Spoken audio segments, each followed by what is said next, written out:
Hello बच्चों, आज हम पढ़ेंगे अनोखी सूझ। ये पाठ पढ़ेंगे आज हम। देखिए, इसमें एक बहुत ही अच्छी कहानी है।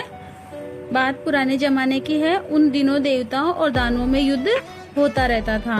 दोनों पक्ष मिलकर एक बार प्रजापति के पास गए और वहाँ जाकर बोले, मान्यवर, हम दोनों ही आपकी संतान हैं। बताइए कि हम दोनों में बुद्धि में बड़ा कौन है। उनकी बात सुनकर प्रजापति मुस्कुराए।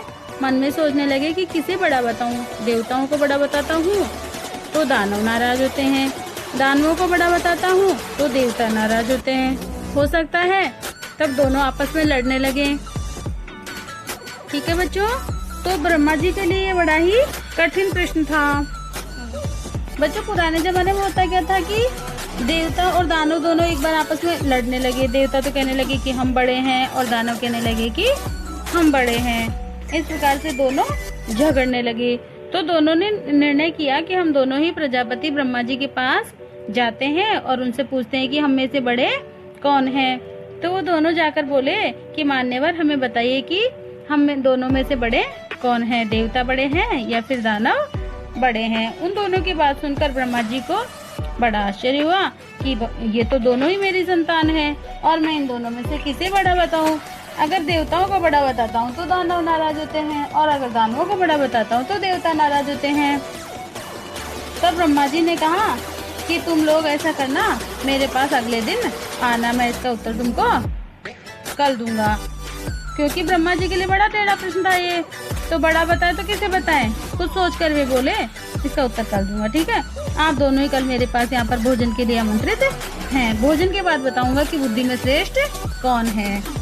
तो बच्चों, दूसरे दिन दोनों ही पक्ष भोजन के लिए वहाँ पहुँचे। दोनों पक्ष कौन कौन से थे बच्चों? दानव पक्ष और देवता पक्ष। ठीक है, तो दोनों को अलग अलग कमरों में बिठाया गया। वहाँ मिष्ठान से भरे थाल भिजवा दिए। मिठाइयों के थाल वहाँ पे एक रूम में तो एक कमरे में तो दानव बैठे हुए थे और एक कमरे में देवता बैठे हुए थे। दोनों कमरों में उनको अलग अलग बिठा करके और उनके लिए थाल जो है मिठाइयों के भिजवा दिए गए। प्रजापति दानवों के कमरे में गए पहले और उन्होंने कहा कि आप लोग भोजन करें, आराम से आप लोग भोजन करें। लेकिन उन्होंने एक शर्त रखी और शर्त ये थी कि कोहनी को बिना मोड़े आपको भोजन करना है। कोहनी को इस प्रकार से मोड़ना नहीं है और आपको भोजन करना है। यही बात उन्होंने देवताओं से भी जाकर के कही। ठीक है, अब बच्चों, प्रजापति की बात सुनकर दोनों परेशान हो गए पहले तो कि हम बिना कोहनी को मोड़े कैसे भोजन करेंगे। कोहनी तो भोजन करने के लिए मोड़नी पड़ती है। वे दोनों एक दूसरे का मुंह ताकने लगे। अब समस्या थी कि खाएं तो कैसे खाएं। कोहनी नहीं मुड़नी चाहिए, भोजन भी नहीं बचना चाहिए, प्रजापति की आज्ञा का पालन भी होना चाहिए। देवताओं ने एक उपाय सोचा। कमरे के किवाड़ बंद किए, आमने सामने बैठ गए और लड्डू उठा उठा कर एक दूसरे के मुंह में देने लगे। कुछ देर में थाल क्या हो गए? साफ हो गया। थाल साफ हो गया जिसमें लड्डू थे, सारे लड्डू समाप्त हो गए क्योंकि बिना कोहनी मोड़े एक दूसरे के आमने सामने बैठ गए और सामने वाले उनको खिलाते और वो जो है उनको सामने वालों को खिलाते। न हो हल्ला न शोरगुल और देवताओं ने शांतिपूर्ण भोजन कर लिया।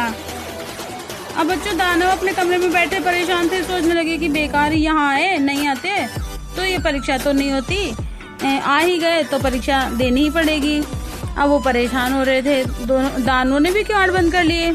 अब लड्डुओं के थाल पर टूट पड़े। लड्डू लेकर ऊपर उछालने लगे। सोचा ऊपर उछाल उछाल के और मुंह में वो लड्डू आ जाएंगे और हम खा लेंगे। लड्डू जब नीचे आते तो मुंह खोल के और लपकते, लड्डू जमीन पर गिरते और चूर चूर हो जाते। कमरे से हो ही की आवाजें आती रही। चीखते चिल्लाते और लड़ते झगड़ते जो है दानव लड़ते झगड़ते रहे और किसी को भी लड्डू खाने नहीं पाया। सारी स्थिति स्पष्ट थी। प्रजापति ने कहा कि भाई देखो, श्रेष्ठ तो देवता ही है। जानते हो क्यों? इसलिए कि इन्होंने सहकार की भावना से काम किया। यानी इन लोगों ने क्या किया? सहकार की भावना से मतलब सहयोग की भावना से काम किया, मिलजुल कर काम किया, समझदारी से काम किया।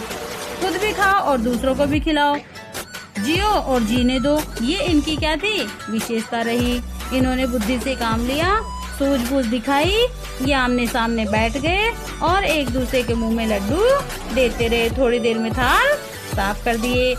दूसरी तरफ दानवों ने शर्त का पालन किया।